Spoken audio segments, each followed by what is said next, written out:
Kalian. Dan di akhir khutbah yang singkat ini, kami ingin sampaikan, mumpung kami berada di atas mimbar ini, masalah besar dalam masyarakat juga yang sangat sulit pada saat ini adalah anak-anak muda kita kembali kepada disibukkan dengan masalah game. Kami ingin sampaikan karena di mimbar ini, karena di sini adalah waliul amr, di sini juga adalah orang tua, begitu juga anak muda. Hari ini perjudian dulu itu sudah berpindah hanya di tangan kita. Game yang dimainkan hari ini itu adalah ada perjudian di situ.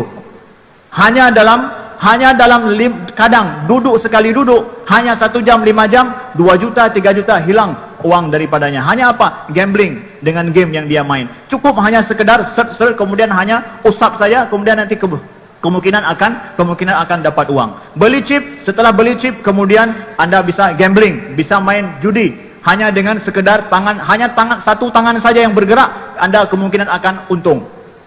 Tidak ada, saudaraku sekalian, dalam berjudi itu orang kaya, tidak ada. Tidak ada. Allah berfirman dalam Al-Quran, dalam surah Al-Ma'idah sudah jelas.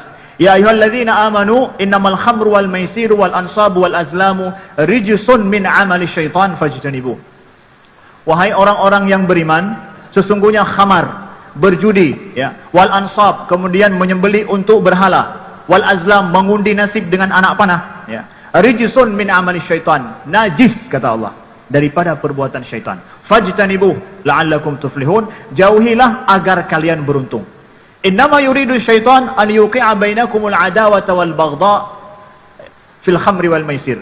Sesungguhnya syaitan itu maunya dia, kata Allah, an yuqi'a bainakumul adawata wal baghdha, permusuhan dan kebencian.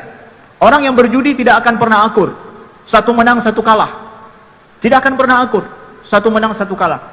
Itulah yang dia inginkan. Wa yasuddakum an dzikrillah wa anis shalah. Agar kalian jauh daripada ingat Allah, hanya selalu ingat akan uang, ingat akan judi. Karena kalau sudah kalah, ingin supaya menang. Kalau sudah menang, ingin menang lagi. Terus begitu.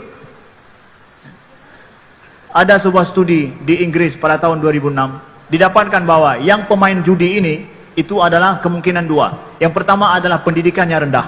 Yang kedua adalah masalah penyakit jiwa. Kalau pendidikannya tinggi, ada masalah penyakit jiwa. Dan direkomendasikan apa? Bagi yang main judi supaya bisa lepas daripada judi, berpikir secara rasional. Itu saja. Pikir secara rasional. Bahwa sesungguhnya kita punya anak, nafkah untuk anak kita nggak bisa dengan diharapkan daripada judi, saudaraku sekalian. Dan kalau sudah maniak judi, Anda tidak akan terlepas daripada kerugian. Siap untuk menggadaikan apa yang ada, bahkan rumah, sertifikat rumah siap untuk digadaikan demi hanya menginginkan keuntungan yang lebih besar.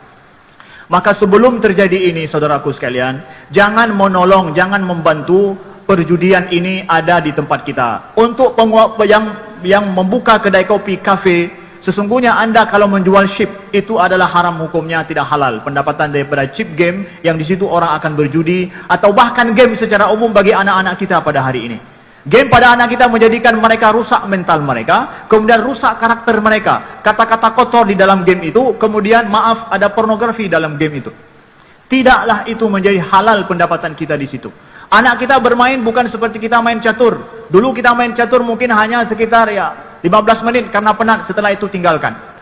Walaupun demikian para ulama ada yang tidak menghalalkan main catur. Kenapa? Lalai. Hari ini anak-anak main game, nggak ada main game 15 menit. Tetapi dia akan main game berjam-jam dan hari-harinya dengan itu. Lebih naas lagi, mereka tidak tidur malam. Karena pada tengah malam ada poin yang lebih besar. Mereka akan terus begitu. Yang untung siapa? Perusahaan judi dan perusahaan game ini yang semua dari luar. Saudaraku sekalian, jangan rusak generasi anak-anak kita dengan itu. Orang tua juga, saudaraku sekalian. Kalau anak kita, jangan biasakan dengan game sejak dia kecil, walaupun game yang nampak biasa di mata kita saat ini. Orang tua banyak berdalih karena ini dia menangis. Saya katakan bahwa khatib katakan kepada kita semua, saudaraku sekalian, ganti cara berpikir. Lebih merdu suara tangisan anak kita yang kecil karena minta HP, daripada nanti kita akan menangis gara-gara rusak mentalnya dan rusak tingkah lakunya dan juga rusak masa depannya. Kalau dia perlu menangis, ajak. Kalau perlu 2 kasur, taruh 2 kasur. Menangislah sekeras-kerasnya. Ayah lebih suka melihat kamu menangis. Kalau perlu 1 kamar, ayah kosongkan 1 kamar, gale-gale di dalam kamar, nggak masalah. Itu lebih enak ayah dengar. Kamu lebih sehat, mengerang habis-habisan. Kemudian bergerak dengan kamu menangis, daripada duduk, diam, main game, otaknya rusak. Saudaraku sekalian, mohon ini kita perhatikan karena ini adalah generasi milenial hari ini yang menjadi penyakit. Mohon menjadi perhatian kita.